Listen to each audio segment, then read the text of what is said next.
J'espère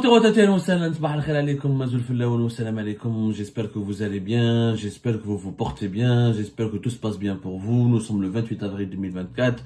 Hier, vous avez été très nombreuses et nombreux à regarder cette vidéo, cette émission que nous avons consacrée à l'arrestation troublante de Saïd Benstira, le fameux cyberactiviste algérien qui défrait la chronique par avec sa virulence, ses polémiques, ses attaques contre plusieurs opposants algériens, ses relations controversées avec le pouvoir algérien, ensuite ses positions qu'il présente lui comme des positions nationalistes.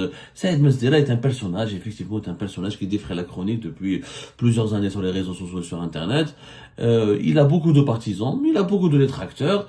On n'est pas là pour le juger, c'est pas à nous de le juger, c'est la justice qui doit le juger. C'est uniquement la justice qui est habilitée à le juger, sauf comme il y a eu pas mal d'informations totalement folles et farfelues, et de thèses sur son arrestation. Maintenant, c'est de faire une enquête. C'est de faire de l'enquête, c'est de s'approcher du maximum qu'on peut de la vérité des faits, de rétablir la vérité des faits, de comprendre ce qui s'est passé réellement. Alors depuis hier soir, nous avons continué à enquêter et on a contacté l'administrateur de la page Facebook de Saïd Benstira. Saïd Benstira, il est actif sur Facebook, il est actif aussi sur YouTube. Beaucoup de ses chaînes YouTube ont été d'ailleurs censurées et elles ont été supprimées et censurées à la suite de plusieurs signalements pour des violations du règlement de certains règlements, des règlements très stricts de YouTube, parce que certains propos injurieux ou le non-respect des droits d'auteur ou les propos racistes ou les dérapages verbaux par exemple sont sévèrement punis sur YouTube. Et Saïd Benstira a été sanctionné à maintes reprises puisque sa chaîne YouTube a été plusieurs fois supprimé. Quand on a une grande chaîne YouTube fait 400 000 fans, 400 000 abonnés, mais il y a plusieurs chaînes YouTube à la fois. Bon, lui, une fois je lui ai parlé, il m'a dit non, c'est pas vrai, j'ai été signalé, c'est des signalements massifs de la part de mes adversaires qui me signalent pour m'empêcher de m'exprimer sur YouTube. Bon, cette affaire, elle est pas grave, c'est une affaire entre lui et ses détracteurs. L'opinion publique n'est absolument pas concernée par le sort de ses chaînes YouTube. Bon, un de des pages Facebook, ces pages Facebook, et là, l'administrateur, je l'ai contacté, j'ai parlé avec l'admin, et lui, il a parlé avec l'avocate de Saïd Benstira. Il m'a tenu au courant de ce qui s'est passé, de ce que l'avocate de Saïd Benstira lui a dit, pour lui expliquer son arrestation à l'aéroport de Paris. Alors, selon la version de ce proche de Saïd Benstira, qui a parlé à son avocate, et qui a parlé à des membres, parce que Saïd Benstira, quand il était à Paris, il était accompagné par une personne, durant tout son séjour, et qui a assisté, cette personne a assisté au déroulement de l'affaire, et cette personne elle-même était en contact avec l'avocate de Saïd Benstira, et cette personne qui a donné toutes les informations à l'administrateur, à la personne qui l'admin, on appelle ça admin, c'est-à-dire la personne qui est l'administrateur de la page Facebook de Saïd Benstira. Alors qu'est-ce qui s'est passé? Saïd Benstira avait une convocation au commissariat de Puteaux. En 92, une convocation à la suite d'une plainte, d'une série de plaintes déposées par monsieur Arafat Chouka. Arafat Chouka, on a il est possible que Saïd Benstira ait été arrêté pour ce motif. Arafat Chouka, c'est un entrepreneur. C'est un entrepreneur installé à Paris, originaire de Mostaganem. Il a vécu toute sa vie à Puteaux ici en France. Il a une société qui s'appelle Arafa Holding Company. Et lui, il avait des business dans le secteur, dans le secteur des aéroports, notamment dans les équipements aéroportuaires de sécurité, notamment dans les scanners.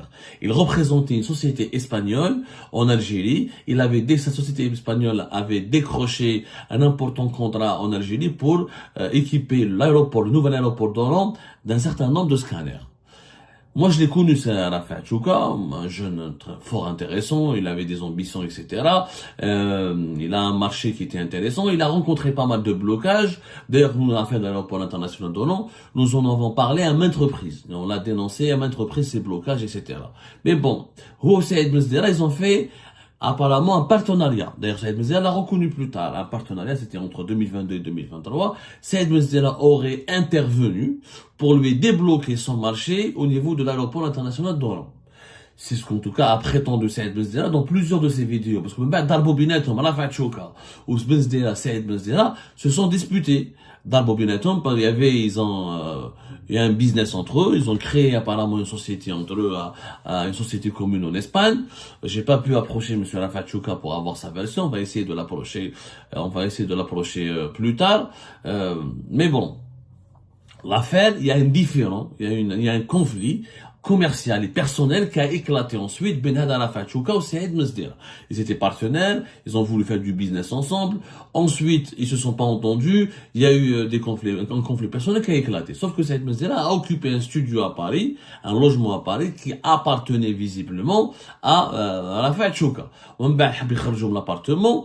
Saïd Mesdera a refusé d'évacuer cet appartement parce que il a réclamé son dû. D'après Saïd Mesdera, a réclamé de l'argent et des indemnisations à Arafat Chouka. Arafat Chouka a contesté les réclamations de Saïd Mesdera. Il y a eu une dispute. Même il y a eu une d'arbobinette où il y a eu des images qui ont circulé plus tard sur les réseaux sociaux. On voit Saïd Mesdera, il a été giflé, il a été battu à Paris.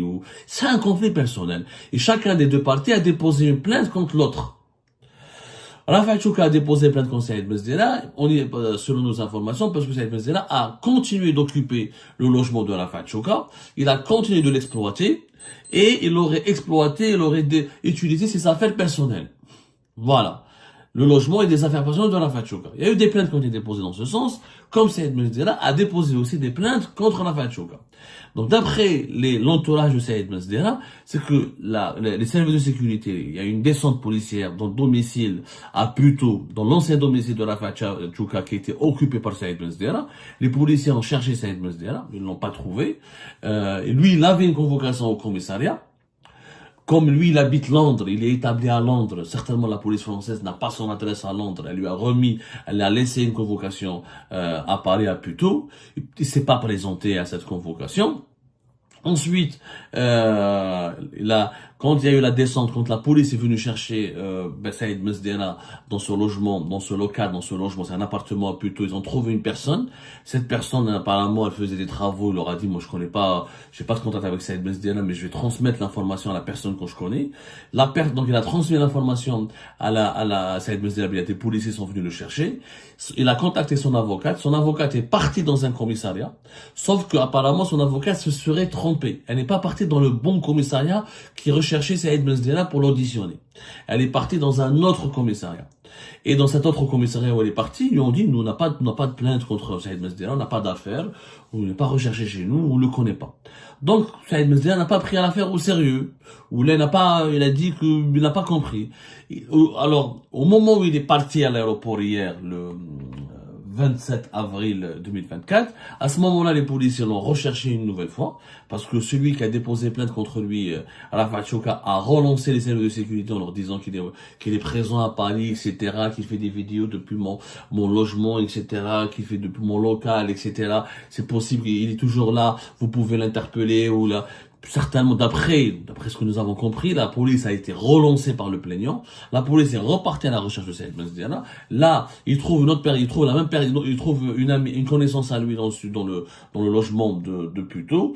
Et cette connaissance leur dit, écoutez, il est parti à l'aéroport. Donc, ils sont partis à l'aéroport, ils ont donné la licence, ils sont partis à l'aéroport pour l'arrêter, l'interpeller, le conduire au commissariat de Puteaux pour l'auditionner. Ensuite, il a été placé en garde à vue. Ça, c'est la version de l'entourage de Saïd Mesdera. Voilà, c'est la version d'entourage. Maintenant, il faut savoir que cette version souffre de quelques incohérences, et elle n'est peut-être pas convaincante à 100%, parce que généralement, pour des différends personnels, la police française, ne va pas jusqu'à l'aéroport,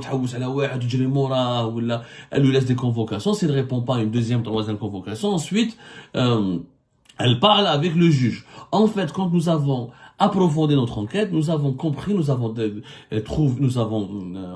pu apprendre que c'est un magistrat qui a ordonné l'arrestation de Saïd Mesdera. Ce n'est pas la police qui partait à sa recherche, parce que la police te cherche pas, elle vient chez toi, en France, elle vient chez toi, elle te remet une convocation, elle te conduit au commissariat, mais si tu n'es pas sur place, elle peut pas te chercher partout s'il n'y a pas un mandat de recherche, ou là une décision de la justice, ou là une ordonnance du procureur de la République, ou là d'un juge. Il faut une ordonnance judiciaire qui demande Yani, est-ce que tu sois arrêté ou la recherché et amené de force par la force publique devant pour être présenté devant un tribunal et pour être auditionné auparavant par la police judiciaire. Donc c'est un juge, effectivement, c'est un magistrat qui a demandé l'arrestation de Saïd Mesdela en se basant sur des informations qui nous sont parvenues que Saïd Mesdela, il est sur le territoire français. Maintenant, ce juge, est-ce qu'il a arrêté uniquement sur la base des plaintes déposées par la